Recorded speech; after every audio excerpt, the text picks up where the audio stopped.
Hi everyone, this is ENT Cipriani from the University of Chicago. I'm going to be going through a set of 13 unknown head and neck slides, some of which we know the location for and some of which we don't, but I bet you, based on looking at the slides, we'll be able to tell. The first case shows an exophytic papillary proliferation in which the papillary cores are relatively thin and narrow, certainly showing vessels, fibrous tissue, and inflammatory cells. The fibrous cores are lined by stratified squamous epithelium that on first glance does not look atypical, looks quite monotonous, maturing from base to surface. We look around, we perhaps see a couple of intraepithelial neutrophils, but non-clustered. We don't see any endophytic growth pattern. We don't see any invasion into the stroma. So the diagnosis of case 1 is a squamous papilloma. Squamous papillomas are mostly related to low-risk HPV virus types 6 and 11, often sporadic and solitary, found anywhere from the palate to the tongue to the larynx to the esophagus, most frequently found in adult males. Here's an example of a papilloma of the vocal cords. However, they can also be present in multiplicate, especially in children who have acquired HPV going through the birth canal of the mothers. In this case, recurrent respiratory papillomatosis. As I said, multiple throughout the larynx and tracheobronchial tree, even deep into the small branches in the lungs. These are the ones that can transform to squamous cell carcinoma, especially so in patients who have histories of smoking or radiation exposure. What we may see in the surface of any of these are coilocytic change, including binucleation, nuclear wrinkling, and perinuclear halos, all indicative of viral cytopathic effect. Moving on to the next case, which is similar but different. So just based on its morphology, we'll probably be able to tell the location. So this shows both a deeply endophytic as well as a focally exophytic growth pattern. Again, exophytic being a central fibrovascular core lined by lesional epithelium, and endophytic being lesional epithelium and nests surrounded by that fibrovascular stroma. In this case, the epithelium is still stratified, is still relatively bland and monotonous. However, we see a few differences. We see the surface is lined by ciliated columnar respiratory epithelial cells, at least in some foci. And we also see that the neutrophils within the epithelium occasionally form microabscesses or clusters, as highlighted here. This thickened epithelium with an inverted and exophytic growth pattern, neutrophilic microabscesses, and focal respiratory epithelial lining is characteristic of a sinonasal formerly known as Schneiderian papilloma. These papillomas have been described by some as mimicking almost transitional or urothelial type of epithelium. However, they can also be squamoid in appearance. There are 3 main types of sinonasal papillomas, the one we just saw, which is the classic or inverted type. There's also the oncocytic, formerly cylindrical cell type, and the exophytic or fungiform type. The first 2 classically are on the lateral nasal wall, whereas the exophytic more characteristically on the septum. Both can have endophytic and exophytic growth. However, the exophytic type, as its name suggests, really only has exophytic growth. Carcinomatous transformation can occur in up to approximately 20% of the classic and oncocytic inverted types, with EGFR mutation being seen in the classic inverted and KRAS mutation predominating in the oncocytic type. Occasional inverted papillomas have been shown to be related to low-risk HPV, but most of the exophytic types related to low-risk HPV. So very similar to that very similar to that squamous papilloma we saw in case 1.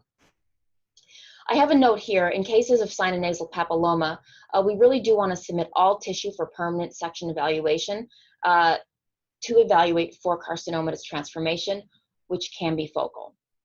We already saw the classic type. Here's an example of the oncocytic type, still with neutrophilic microabscesses, still with endo and exophytic growth. However, the cells are much more eosinophilic with large nuclei, prominent nucleoli, and occasionally tufting at the surface. Here's an example of development of dysplasia in a sinonasal papilloma, subsequently followed by invasive carcinoma showing mitotic figures and small nested invasion. Going on to case 3. So now we may be able to determine where we are located just by looking at the neighborhood. So in this case, we see nice, even respiratory type epithelium. We see some fat, some muscle. We certainly see some mucinous salivary glands, so we're probably in either a minor salivary gland or in the perhaps the sublingual area, although the respiratory epithelium wouldn't really fit for that. So we're somewhere in a respiratory mucosal site. Here we see a tumor that appears relatively well circumscribed, and on low power has an appearance of small ducts or tubules pushed aside by a very edematous pale stroma. The ducts or tubules themselves appear lined by a monolayer of columnar cells. I don't see either an inner or an outer cell layer. This appearance of ducts and tubules in a salivary-rich site certainly should raise the differential of a salivary gland type tumor. And whenever I'm dealing with a salivary gland type tumor, I like to start out by looking at the border, in this case circumscribed, and by the number of cell types, meaning either usually 1 or 2. In this case, 1 cell type, which significantly narrows our differential diagnosis. Looking at the morphology of these ducts and tubules, we see that the tubules occasionally come together, so-called pinching, or at least I will call it pinching, as seen right here. In the lumen of other tubules, you might see these small morules that have almost jumped off into the lumen. So we have columnar cells with pinching, with little morules, with a very edematous and partially vascular stroma. This is an example of the rare tumor, canalicular adenoma. Characteristically, this tumor occurs on the upper lip of older females, average age 70, however, has been shown rarely to occur in sites outside the upper lip, such as the palate, etc. So perhaps this is where this is coming from. As described, usually these columnar to cuboidal cells with these morules, with pinching or beating. What I will highlight is that canalicular adenoma is one of the few salivary gland tumors that is diffusely, strongly S100 positive. Occasionally, it can have some GFAP staining either at the periphery or the lumen. Because there are so few monomorphic or monotypic salivary tumors that are diffusely strongly S100 positive, I thought I would highlight them here. Monotypic meaning where myoepithelial cells are not a major component of the tumor or really a component at all. So canalicular adenoma, polymorphous/cribiform adenocarcinoma, secretory carcinoma, and intraductal carcinoma are all diffusely strongly S100 positive. However, they can be differentiated by expression of other immunomarkers, as well as genetics, and certainly by morphology. I will leave this chart for you to review. And we'll move on to case 4. Looks like there's some neighborhood as well here. My favorite organ, the thyroid gland, nice bland follicles filled with colloid. There doesn't appear to be any background hyperplastic or inflammatory change.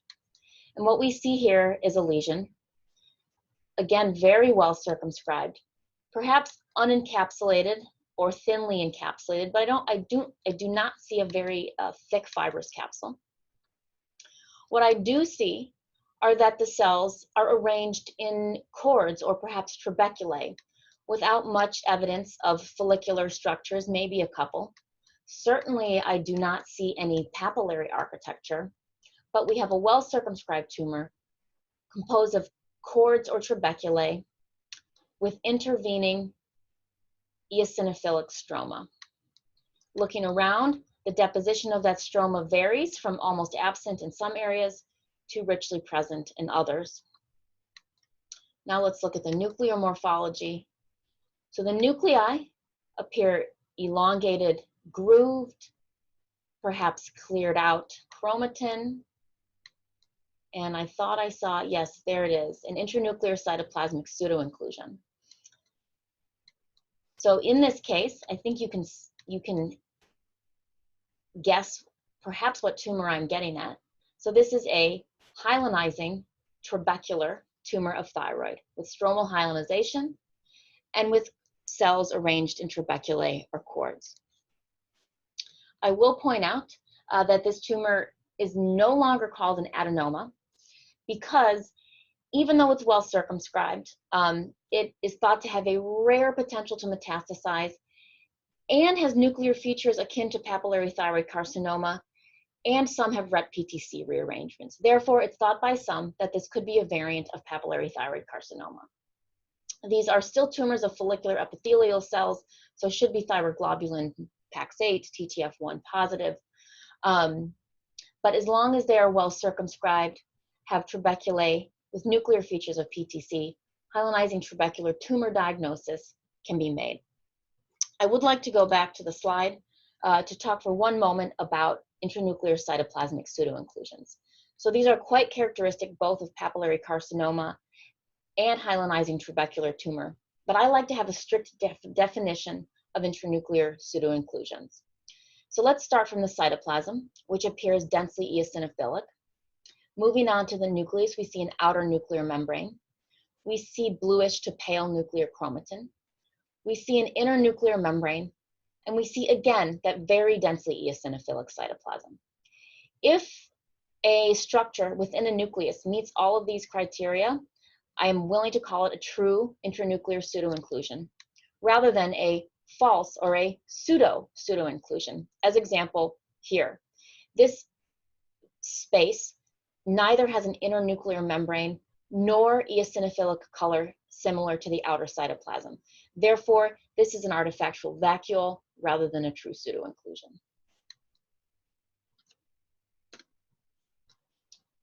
Moving on to the next case.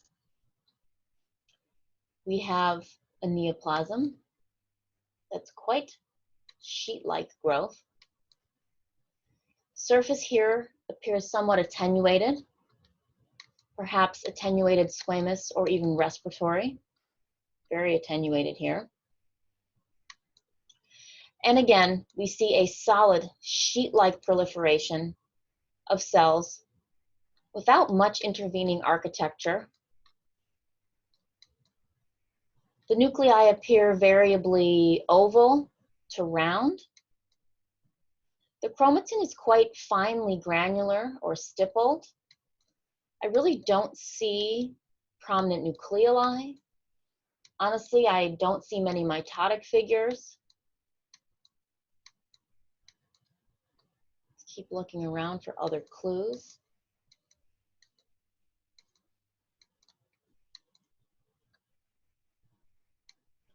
Here, more of a round cell morphology, an occasional nucleolus, still no mitoses or few mitoses, really no necrosis.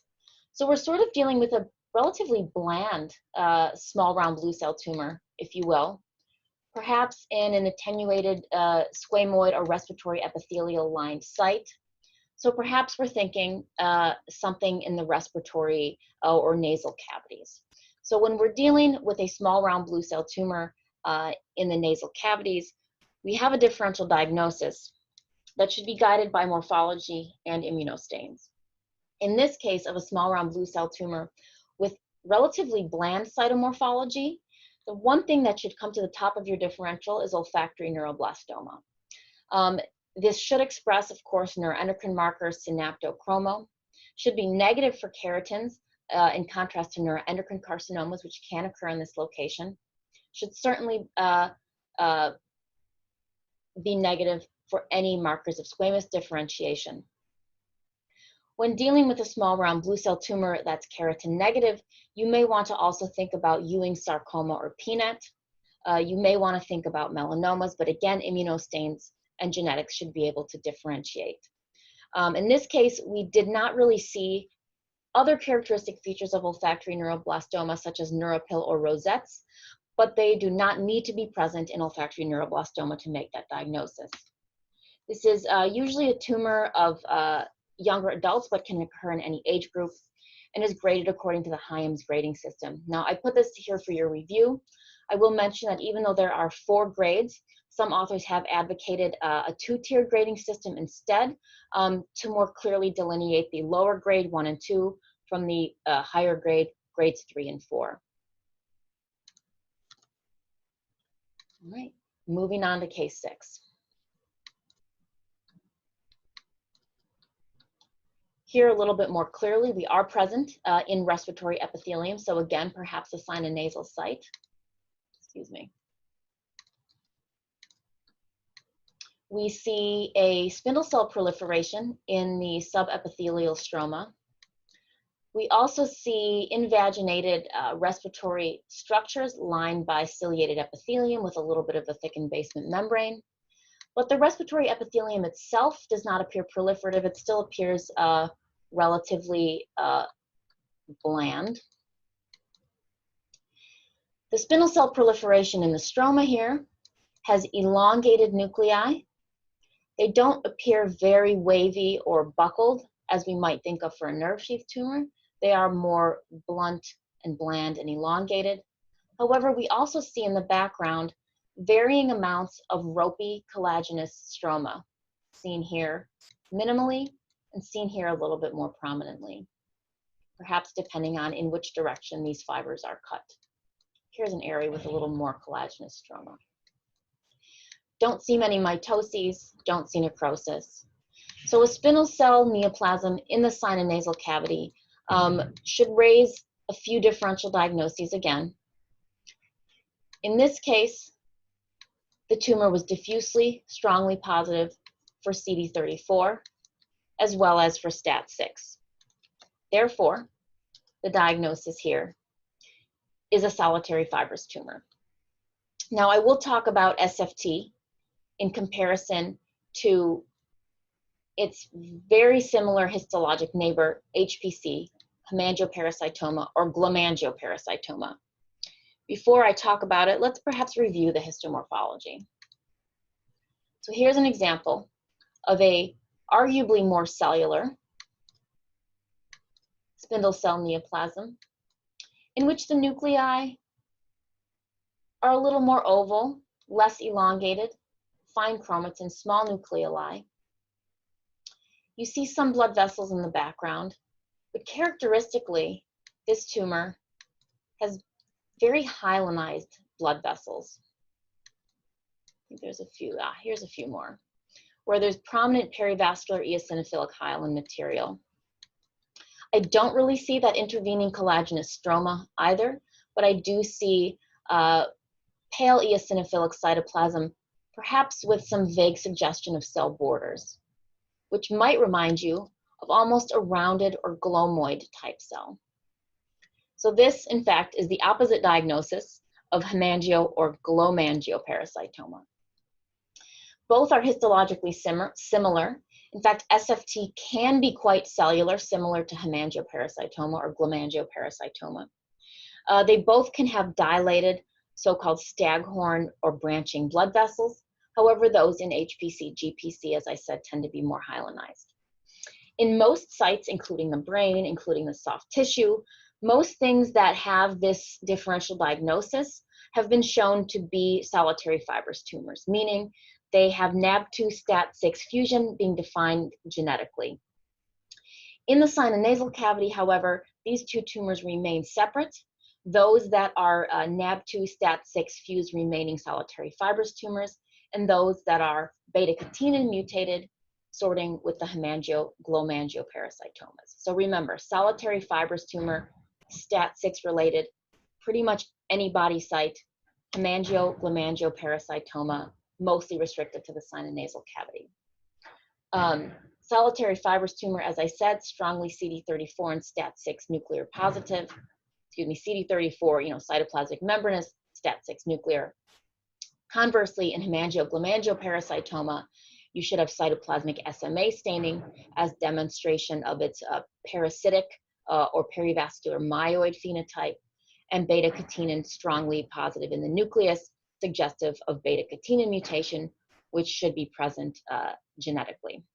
I will say that in your differential diagnosis of spinal cell neoplasms of the sinus, beta-catenin can show patchy nuclear positivity in your non-HPC, GPC tumors, so be careful, use morphology, use your other immunostains for assistance. Here's an example of what solitary fibrous tumor, hemangio or glomangioparasitoma, even biphenotypic sinonasal sarcoma, and synovial sarcoma should stain like. The reason I looked at that downward respiratory epithelium in the SFT was because when you're considering biphenotypic sinonasal sarcoma, the respiratory epithelium in there is usually more proliferative, more thick. In this case, the epithelium was quite thin and much more normal appearing. Moving on to case 8.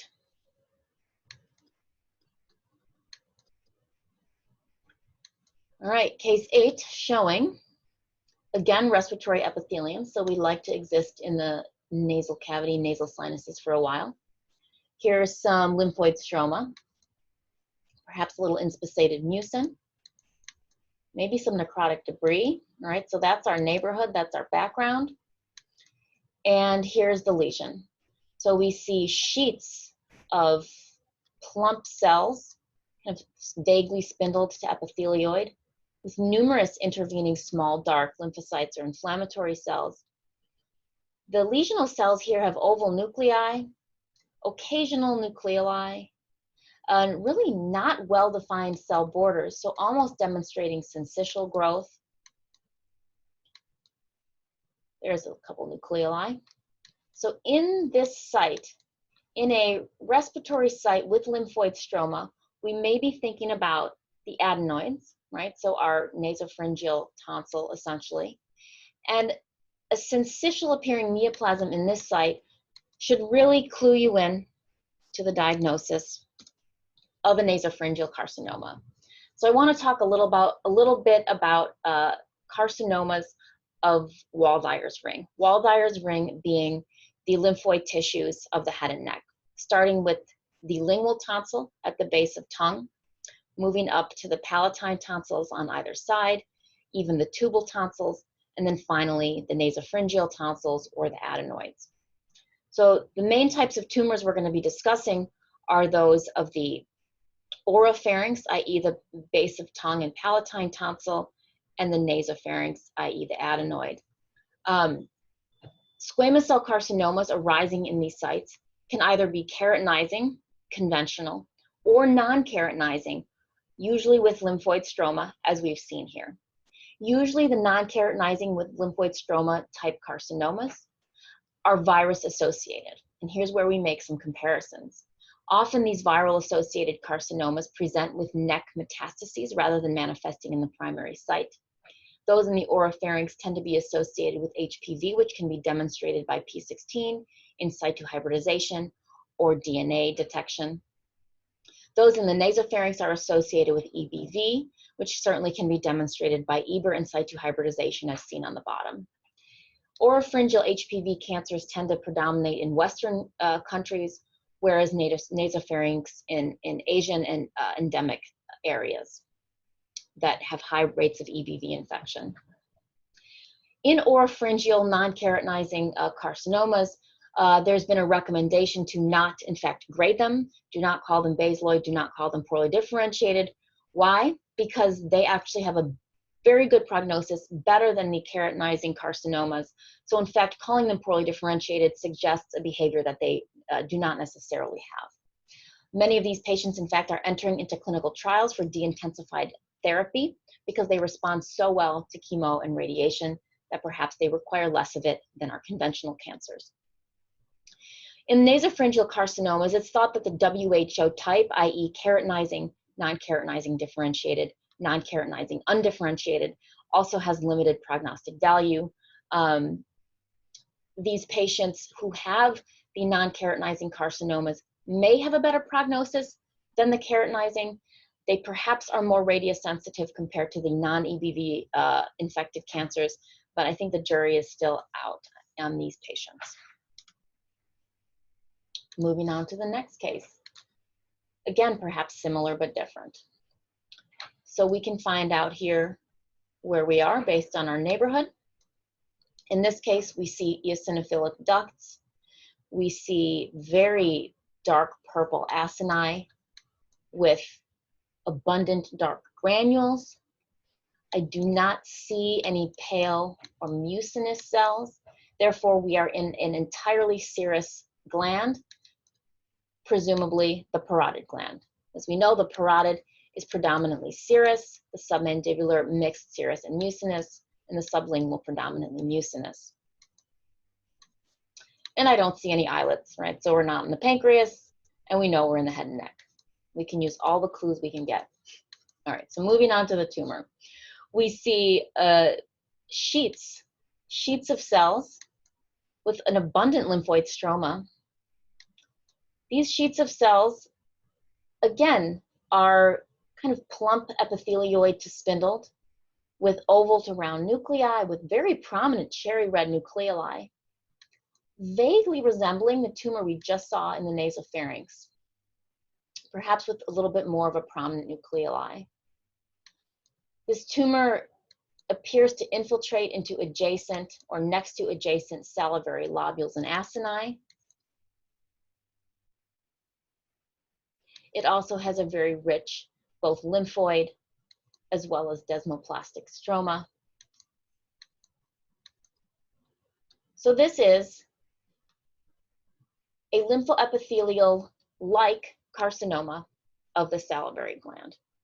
So I didn't mention this earlier, but nasopharyngeal carcinomas have been referred to as lymphoepithelial carcinomas because of their combined squamous and lymphoid morphology.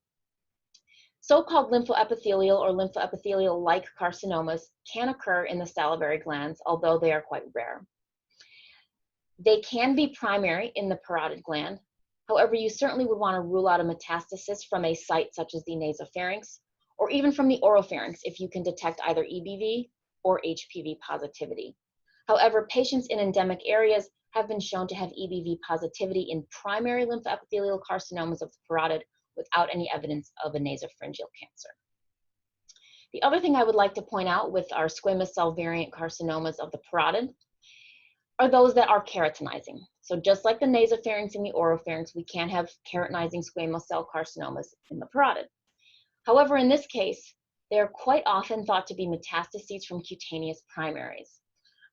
One way we can determine whether it is a metastasis from a cutaneous site is certainly any history of skin cancer or sun exposure. But if you have the ability in your lab to do molecular testing, we can investigate for the characteristic UV signature mutations being C to T or CC to TT base pair changes at various sites in the genome. This is quite specific for UV-induced damage. And if you find that in a keratinizing carcinoma of the parotid, you may consider a metastasis. Similarly, you certainly want to rule out a metastasis if you find an EBV or an HPV, so-called lymphoepithelial carcinoma of the parotid, although both can be primary. Moving on to case 10. Let's see if we have any clues to where we are. We have a number of vessels and collagenous stroma. I don't see any epithelium or glands. I do see a nerve, so that could be helpful in our diagnosis. All right, so we have a tumor involving soft tissue adjacent to a nerve without any evidence of epithelium or gland. The tumor here appears to have a border. The cells within the tumor are very packeted or nested, or if you're German, you might call them Zellballen. I'm Italian, so I won't. But in this case, the cells within the nests have eosinophilic cytoplasm, perhaps vaguely granular. The nuclei are very round to oval with stippled, some might call salt and pepper chromatin. Occasionally, You see an enlarged nucleus that perhaps appears somewhat more hyperchromatic, but not angulated. I don't see many mitotic figures.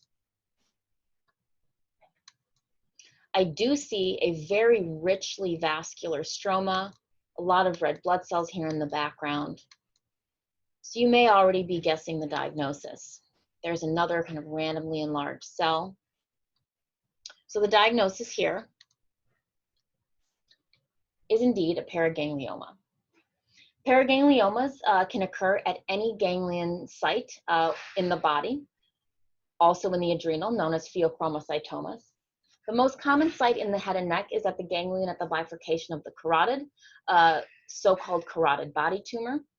It can also occur in the middle ear. It's the most common tumor of the middle ear, where it's called a jugulotympanic paraganglioma, sometimes clinically called a glomus tympanicum.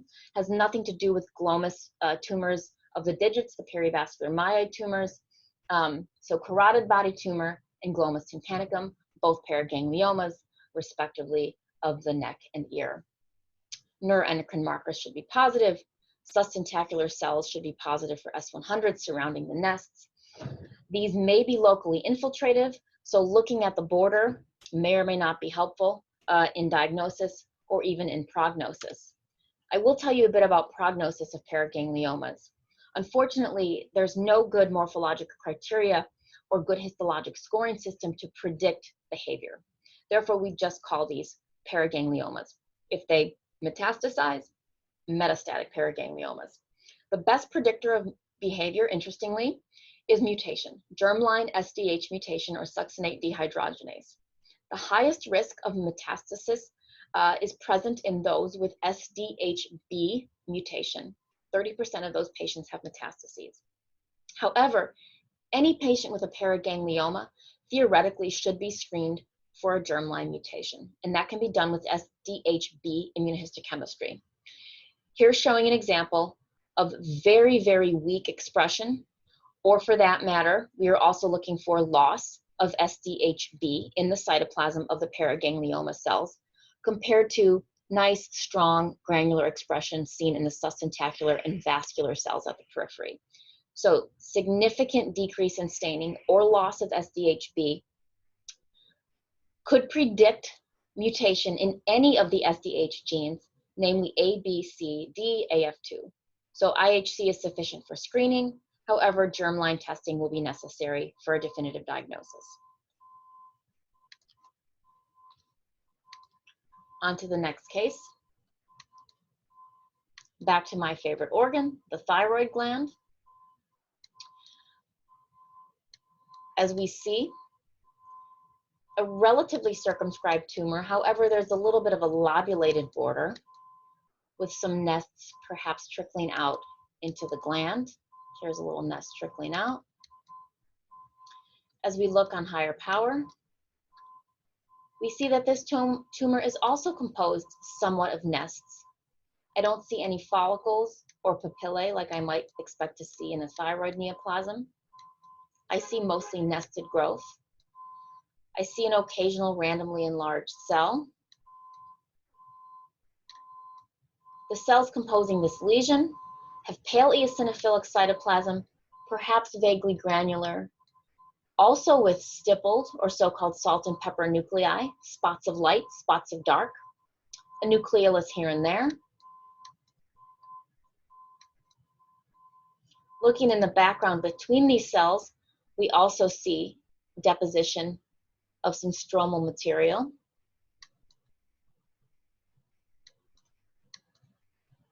Let's keep looking around. Here's a good example. Here's an example of some pale stroma with occasional cells, perhaps a crack, in contrast to this more ropey collagen, which is somewhat different than this pale cracked material. In this case, I don't really see characteristic intranuclear pseudoinclusions.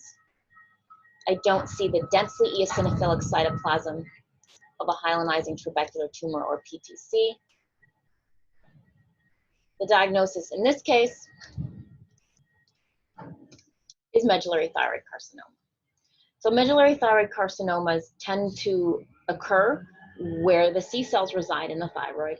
That's in the upper to middle lobes. So we know the C cells migrate from neural crest.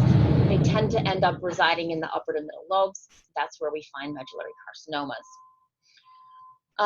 I will point out here, since we were not able to see a Congo red immunostain slide, that the stroma is in fact amyloid, should stain positively for Congo red, here showing the apple green birefringence under polarized light. In contrast to the next door collagen, which was ropey, and when polarized should appear more white than green. These tumors should stain for things like calcitonin and CEA, but can also show positivity for our thyroid markers like PAX8 and TTF, so just a word of caution. I will talk about C-cell hyperplasia briefly, in the sense that patients with medullary carcinoma should be screened for C-cell hyperplasia, if not in the lobe of the tumor, where the tumor may have effaced the C-cell hyperplasia, but certainly in the contralateral lobe, where C-cell hyperplasia may suggest a diagnosis of MEM syndrome. However, C-cell hyperplasia can also be reactive in the setting of aging, hyperparathyroidism, hypergastrinemia. How do we define C-cell hyperplasia? Well, I think if you can see it on H&E, they're hyperplastic. Generally, they're not visible on H&E because they are so few and far between. And this tends to correlate with a numeric definition of C-cell hyperplasia, either being 50 per low power field. Some say clusters of 20. Some say 6 or 4 per individual follicle. Here, certainly, there are more than 6, more than 4, more than 20 per follicle. So this meets definition for C-cell hyperplasia, here showing a calcitonin immunostain. C-cell hyperplasia does not automatically mean the patient has a MEM syndrome. Again, these patients should probably be screened for germline mutations in RET gene. Back to the slides. All right. I love the feature here of Path Presenter where you could rotate. So I'm going to rotate this to a direction that I think is more helpful. Okay.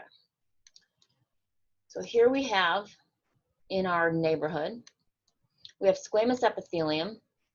That's perhaps a little thick, hyperplastic, acanthotic. Has a granular layer, has a keratin layer. So either we're in a very keratotic mucosal site or we are in skin. I see some eccrine glands here, so perhaps we're in skin. There's a Pacinian corpuscle or a Pacinian corpuscle. So skin, all right. Let's look at the lesion. So I see a very exophytic, almost volcanic appearing lesion. There seems to be an area here with a little bit of intervening, another area on the right. Let's take a look at the lesional epithelium.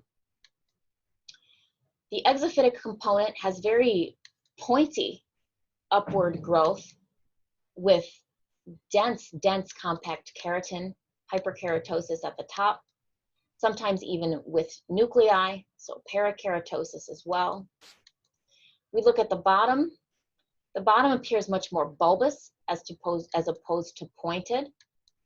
Arguably, if you drew a line at the basement membrane to the other basement membrane, these bulbous nests would protrude below the adjacent normal basement membrane. The cytomorphology, however, of the lesional epithelial cells is quite monotonous. So these cells are arguably ovoid and perhaps enlarged with nucleoli. So you might start to get concerned. However, they're all similar to their neighbors. In comparison to the epithelium nearby, where the nuclei are perhaps a little smaller and rounder. So I like to think of these nuclei in this lesion as almost regularly irregular. So they may be irregular compared to normal epithelium, but they are regular compared to each other, like atrial fibrillation, as opposed to irregularly irregular, where there's more pleomorphism amongst the cells of the lesion. As we look at the base, we again see a protruding bulbous downward growth pattern, but we don't see significant cytologic pleomorphism. We don't see single cell or nested invasion. We do see a little bit of a lymphoid stroma. The diagnosis here is verrucous carcinoma. And I put verrucous carcinoma in quotes because I think it's a rare diagnosis if strict criteria are upheld. In this case, they are. Verrucous carcinomas happen on the skin, can happen in the oral cavity, esophagus, so we can see them in various squamous sites. The criteria that should be met are they should be cytologically bland, even if irregular, regularly irregular, not pleomorphic. The exophytic component at the surface should have pointy papillary or verrucoid projections with hyperkeratosis. The endophytic component should be bulbous and downward and extending below the adjacent basement membrane, but without single cell or nested invasion. If meeting all these criteria, these tumors have a very limited potential for metastasis. We might ask, why are these not warts? Well, that's always a challenge, especially on a small biopsy. However, it's thought that a wart should not protrude below the adjacent normal basement membrane. Verrucous carcinomas do. I will compare those with other exophytic well-differentiated squamous cell carcinomas, namely the example of a papillary exophytic carcinoma, in which the cores are also more blunt rather than pointy. Single cell or nested invasion is often present, and the cells lining the cores are essentially the equivalent of carcinoma in situ morphologically, as opposed to the very bland appearance of verrucous. And here in the carcinoma in situ, many mitoses, very high NC ratios compared again to the bland morphology of verrucous. Right, going to the last case. Where is our neighborhood? We have some columnar, perhaps respiratory epithelium. We have bone. So really when you're dealing with respiratory epithelium and bone, you're probably up here in the maxilla or maxillary sinus rather than the mandible. And what do we see? We see a nested, almost endophytic appearance of cells that are both dark and pale, depending on where they're oriented in those nests. Some larger cysts, perhaps some smaller microcysts. Characteristic appearance of the darker cells at the periphery of these nests is columnar, and the nuclei are oriented away from the basement membrane. So perhaps you can make out that the nuclei are not right at the base of these cells. They're somewhat elevated more towards the center or the so-called lumen of these spaces. I really won't call it a lumen because it's filled with this more spindle cell tissue. Here's a little bit of squamoid appearance to these cells. But it's very loose in appearance, perhaps appearing somewhat spiculated or even stellate. The stroma appears quite bland.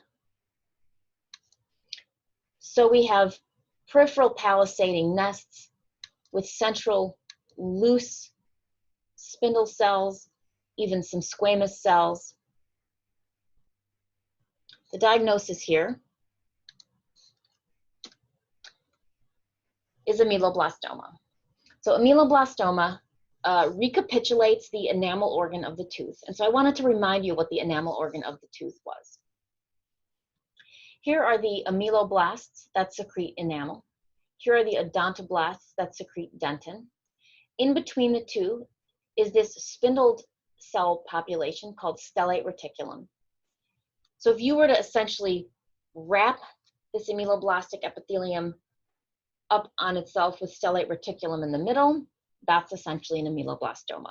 This was from a primordial tooth. We know ameloblastoma can be solid or cystic. In this case, we saw an example of solid ameloblastoma with that characteristic reverse polarity and stellate reticulum. I will remind you though, the diagnosis can be challenging in cystic ameloblastomas. Often they present around the crown of an unerupted molar, similar to a dentigerous cyst or an odontogenic keratocyst. So we have to look very carefully at the epithelium to see the appearance of peripheral palisading with reverse polarity, to see the stellate reticulum to make a diagnosis of cystic ameloblastoma. This is important mostly for treatment reasons. So the subtle histologic variants of an ameloblastoma, such as plexiform, follicular, acanthomatous, are really less important than the overall growth pattern. That being unicystic with restriction of the ameloblast to the lumen, with proliferation into the lumen. Both of those are treated by enucleation. However, anything that has invasion or growth of ameloblastic lesional epithelium in the wall of the cyst, mural, multicystic, or solid, all require hemimandibulectomy, an entire segment of mandible being removed, simply because of the local aggressiveness and risk for recurrence in these patients. So be careful of calling something cystic and unicystic versus multicystic solid, as treatment should be different. And that's the end of our head and neck cases. My email address should have been provided to you. If you have any questions, please feel free to email me. I'm always happy to discuss, and I hope you found this helpful.